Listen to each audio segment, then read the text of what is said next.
$1 for every time somebody asks me, what's it like driving that big old truck? I'd have like 15 bucks probably, I don't know. Anyway, hit the intro button. Chicken Willie. Chicken Willie. Chicken Willie. Chicken Willie. American flags off in my sleeve, red, white, and blue is all I bleed. And when the world goes to shit, I'm robbing your hood from the trees. Redneck, trash, hillbilly, big gun in the gun rack. Come and get me. Yeah, they thought I was gonna fall out. Now, really, when you see. What is up, my fellow Americans? Today's hot topic. Beeping. What is up with this beeping all the time? Every time I try to do a damn video, this thing starts beeping. Shit. Today's hot topic is what's it like to have a lifted truck? Everybody asks me this all the time, like, especially older people, or like when I go to Columbus or something like that. And they ask you all the time, and usually I like to be like, you ever rode in a space shuttle?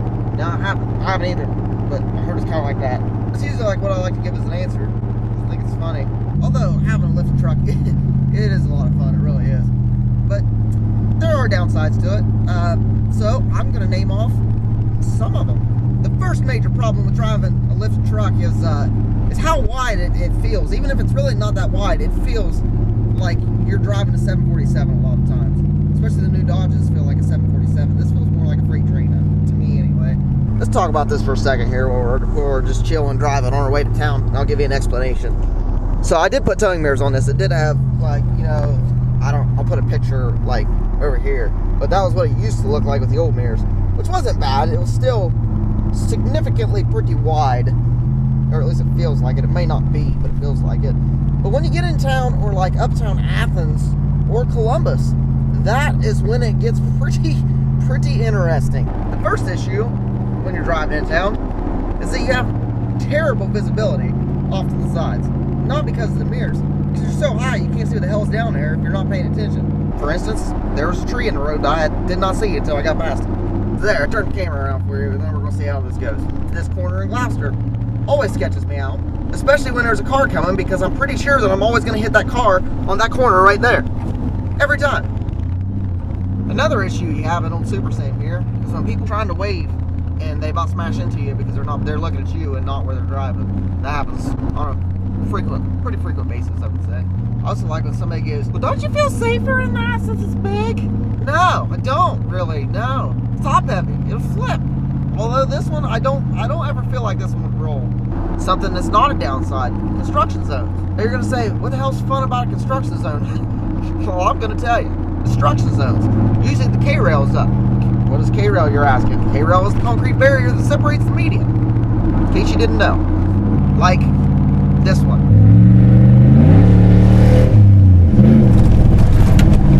Sounds like a V8 Symphony if you ask me. So let's say you and your girl want to go out for dinner, and all you got to drive, you know, is your bald eagle machine in the driveway. She wants to go to B-dubs. Well, the closest B-dubs, you know, to Gloucester, well, that's Athens. But when you're driving the bald eagle machine, it doesn't necessarily work that way when you go to park. Now, to show you what I mean with parking, I brought you to the most unfriendly lifted truck city on earth. That would be uptown Athens, Ohio. And here we go. It takes a lot of concentration, you know, to not smack shit. I don't know if any of you guys have been to California, but if you go to California, I would say the parking stalls, you know, spots in California are just as tight as the ones in Athens. Like that Toyota Camry over there barely fits in that one. Unfriendly lifted truck people here. Oh, forgot to turn the parking lights on so you look like a badass. My bad. Don't you dare. I'll smash these people around the city, man. I'm telling you. They just don't give two shits. They just do whatever. This is where your B-dubs is located. And if you think that I'm going to get the bald eagle machine parked in there, you are wrong. Asking, well, since you can't parallel park, why don't you just go to the parking garage? Well, I'll take you there too. Not to mention, in your lifted truck, your suspension isn't as soft as it would normally be. And up here, it's really, the brick on the street just really beats you down. You know what I mean? It's awful. Now that we've made it to the parking garage, clearance 6'6". All right, yeah. Yeah, that's cool. And it's free, except for the clearance on this is 6'8". So as you can see, it's not very convenient when you want to go out with your chick. At least in Athens, it's not. But what about if you just need to go to the store? say Walmart. I cannot stress enough the ride quality on brick streets. Something you just have to experience, you know, with a lifted truck. See, people just stare at you up here too. They're like, look at this idiot.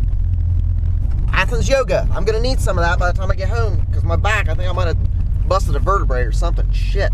And here we go with the tight streets again. So if you was in a traffic jam and somebody was to be in that left lane over there, I don't know how you're supposed to get through. I really don't. Squirrel. Back to the subject of getting food with your girl. I mean, like, Papa John's is really about the only thing you're gonna get, because not only is the parking lot wide open, but they deliver. And that would make more sense than driving and getting stuck. And you got people like this jackass that just locked his brakes up in the middle of traffic to let that good-looking girl out in that red Ford in front of her. Like, come on, dude. Shit!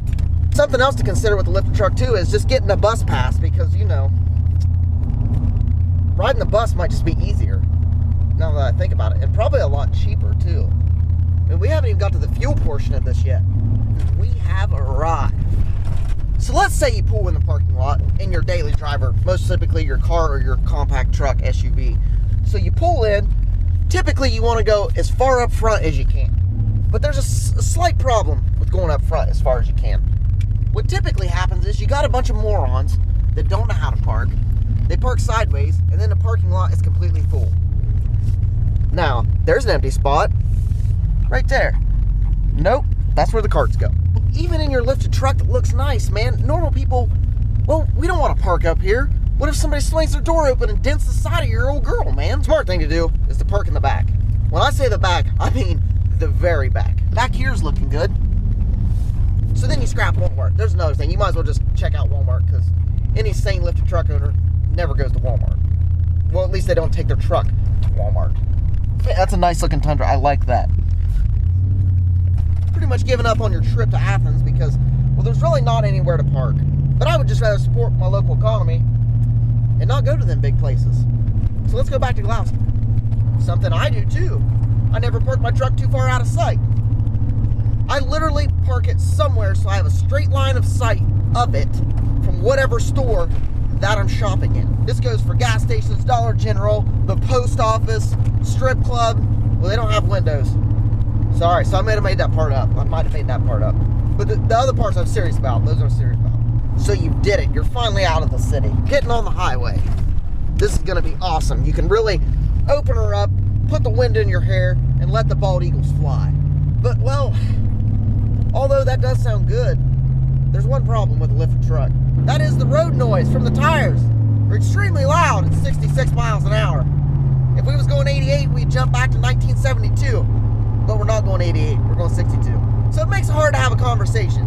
Probably doesn't sound that loud now because you're on a GoPro, but trust me, it's hard to hear in here with that much noise. You never really want to go over 60 with your American flags.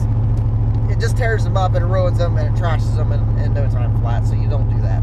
So are your lifted trucks for road trips? Probably not. An issue with that is your gas mileage. Mileage in a lifted truck sucks. As far as gas mileage in this goes, I may be getting 6.5, 7 on a good day. And that's gallons per mile, not miles per gallon.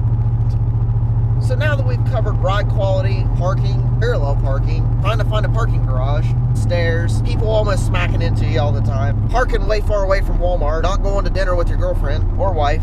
Now that I think about it, having a lifted truck's really not that fun at all. Actually, it's kind of a pain in the ass. Something else to remember, crossing railroad tracks. Now when you're in your lifted truck, the suspension, as we said, is very, very poor. You don't want to get bucked too hard because then you'll be pissing blood for a week. So typically you like to cross railroad tracks at a 45-degree angle, not straight on. And when you're making this 45-degree angle, I suggest you slow down to about 2.5 miles per hour. That way is not to shake up your kidneys enough to make you piss blood. Construction zone!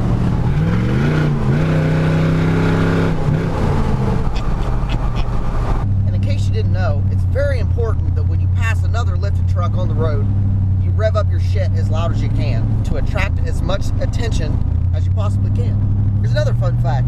Lifted truck gets dirty in about 0 seconds flat. It doesn't matter how good you clean it, how careful you are, it always seems to get dirty within the first mile that you drive it. You've already got it pretty much ruined. These railroad tracks especially are the ones that you want to take care of crossing because these things are absolutely terrible. Yeah. So now you're gonna have to put gas in your lifted truck. But first, you gotta go to the ATM because you're gonna need money. Now typically in your car, you would pull up and the ATM machine would be above you. You pulled in your stock truck and the ATM machine is about level with you. Well, in this, the ATM machine is very, very far below me. So first, you pull into this tight-ass parking lot at your bank. But hold on, you're not sure that you'll fit, unfortunately. I don't know if you can see the mirror, but you're just barely rolling through here. Oh boy. Scrape! No one knows if you'll make the corner or not.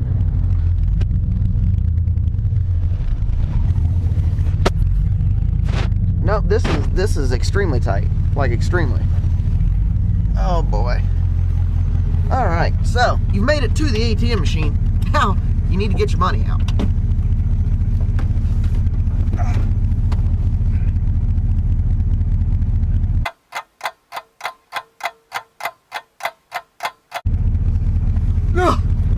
So now that you got your cash, you're gonna go need to put gas in it.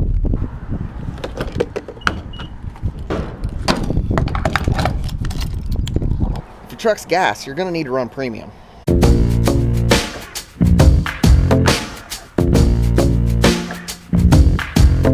If I sing a song, will you sing along? If I sing a song.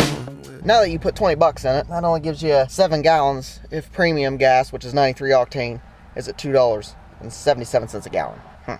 There you guys have it. I hope you liked my video. Of course, I might have exaggerated a couple of those things, and having a lifted truck is awesome. It's a blast. And no, I wouldn't change it for anything. I would never trade this in on a car, nor would I ever get rid of it, period. I don't think I would ever get rid of it for another truck, because I like this one. This one's nice. I like it. If you guys liked the video, make sure you give it a thumbs up. If you're stopping in for the first time, please subscribe. Take care. Have a great day.